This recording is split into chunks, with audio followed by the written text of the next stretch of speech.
Assalamu alaikum. I am Dr. Khurram Shahzad. Today we are going to talk about semantics again. I will be taking the things from the second chapter of the book Understanding Semantics. In my first lecture, I talked about different levels of meanings. For example, expressive level, I talked about context of utterance level, and I talked about communicative level. And the first two levels, that is the expressive level and the context of utterance level, they are dealt in semantics, and the communicative level is usually dealt in pragmatics. But today we should talk about different types of meanings again, but in detail. So I have already said that dictionary meaning, the descriptive meaning, or the expressive level, that is the expressive meaning, okay, they are there in the mind. So basically, meanings, they reside in the mind, they are conceptual. And in the second chapter, that is dimensions of meaning, the author has created a situation that there is a mother, her name is Mary, she has got a daughter, her name is Sheila, and Sheila is talking about a dog, that is Ken. The name of the dog is Ken. And Sheila says to her mother, "The dog has ruined my skirt." Now, here we have got some words like the dog, that is a noun phrase, ruined, which is a verb phrase, and my blue skirt, that is again a noun phrase. And if you remember, we talked about reference, and truth value. So we believe that this sentence is correct. This sentence has got truth value, and Mary believes in it. Okay, so the noun phrase, the dog, it has got determiner, that is the. And then the dog, we know that dog is a pet animal. Usually people have it in home, okay. It has got 4 legs and a tail. But the concept of dog is there, that the signifier and the signified, when the people they pronounce it, okay. So referent is there, that is dog is there, and all the people who know English language, they know that what is meant by a dog. So if we look at the word the dog, it means that they are talking about some specific dog, the dog who lives in their home. That is why Mary, she knows that Sheila is talking about a specific dog. It is their dog. It is not a common dog. That is why Sheila has not said a dog has ruined my skirt. Rather, she said the dog has ruined my skirt. So here the dog is referring to some specific dog who is the referent, and then ruined, which is a verb, okay. It is referring to time, and then there is my skirt. So skirt is another object. It is referring to some clothes that women usually wear, and then my has got something to do with the speaker again. So in this sentence we have got 5 reference. One is the dog, that is an object. Then there is my skirt, that is another object. My is referring to the speaker, so that is the third object. Then there is the whole event, the dog has ruined my skirt. And then there is time. Has ruined, it means that we are talking about present time, something which has just happened in the past. So the speaker is talking about some previous event, and because of that event she is not happy, she is angry. So maybe she has said this thing in anger to her mother, that the dog has ruined my skirt. So she is not happy right now.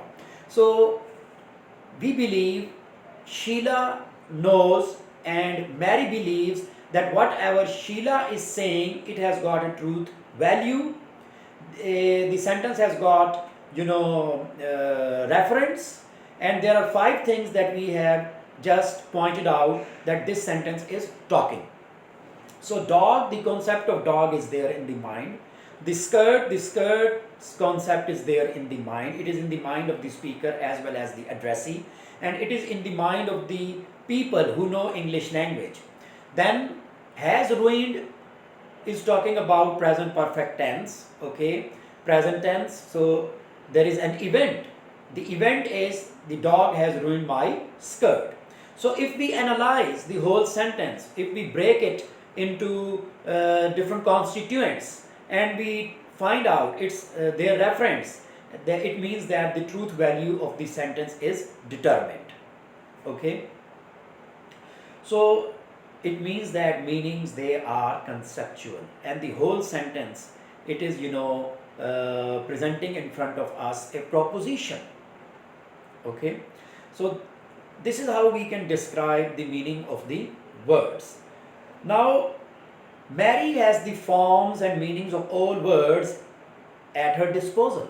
Mary knows what Sheila has told, so she knows what kind of form of the sentence she has used, grammatically what it is denoting, then how the sentence has been composed, what is the compositionality of the whole sentence, and what kind of situation is there, what is the time. So Mary understands that who are the reference, and then this sentence has got a truth value. Then this is how we can, I just told you, that describe its meaning. So while describing the meaning, we will have to find out the descriptive meaning of the words. And here we have talked about a noun phrase, and there are two noun phrases, that is the subject, the dog, and my skirt, which is another noun phrase. And then there is a verb phrase that has ruined, where ruined is the third form of the verb. Okay. And ruin means that something which is destroyed, or something which is not in its proper shape now, and has, showing that it is something which is perfect. So we are dealing with the perfective situation, something which has just happened in the past, and the speaker is referring to the previous event. So if we draw the semiotic triangle, so here we have got word, that is the dog. So dog, that is the signifier, or the words that we are, sounds that we are uttering. Dog, it has got three sounds, da, o, and ga. So when they are put together, we get a dog, and the dog, or the image of the dog, is there in the mind, and then because of that image, we denote the actual dog, and we know that what we are talking about. And the determiner, that is the, it means that the dog lives in their home, it is their dog that they are talking about. Now there is another sentence, for example, there is a letter for you, and again we believe that somebody is telling the truth. If somebody is telling a lie, it means it does not have truth value. When it does not have truth value, it means it does not have reference. There are no reference. Okay, so somebody is telling a lie, there are no reference, there is no truth value. So this sentence, of course, it does not have any meanings. Okay, and later on in pragmatics, when we will be talking about maxims in detail, again this reference and truth value, the concept of the reference and truth value will come into play. Then we move forward and we talk about another kind of meaning, that is social meanings.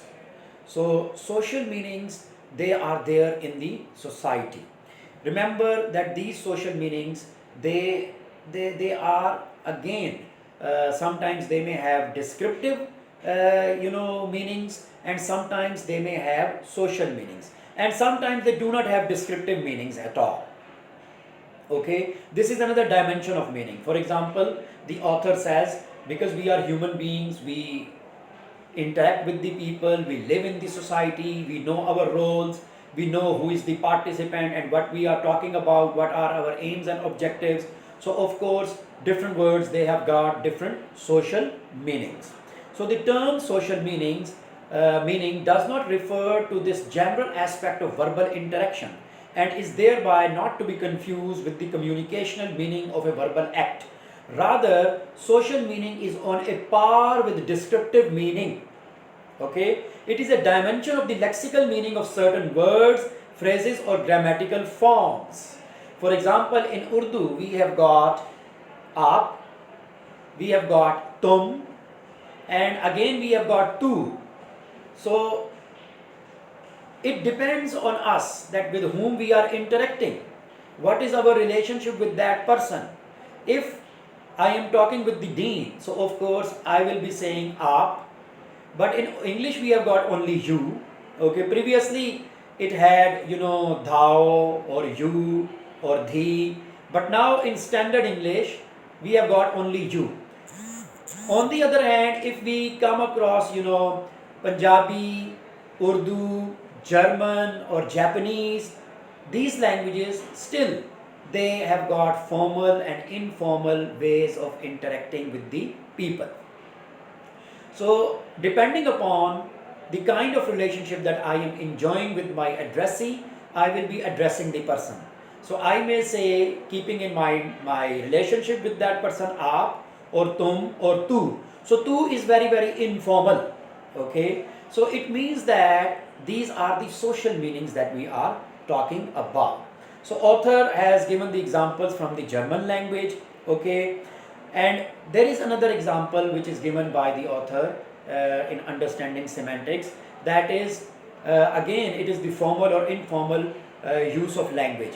For example, instead of taking the name of a senior, I may say Dr. Sahab, I may say Jamil Sahab, or I may say Sir. So these are the usually surnames, or these are the words that we usually use with the names of the people, okay, just to determine our relationship with them, just to be very very formal, just to be very very polite. Okay, and this is how we interact with the people, this is how we use words, and these are the social meanings of different words. Even the words like thank you or please, okay, they have got social meanings. Then there is another kind of meaning which is discussed by the author, that is called expressive meaning. Okay, in expressive meaning we are talking about the feelings and emotions. And if we bring back the same sentence that we have just talked about, the dog has ruined my skirt, so it means that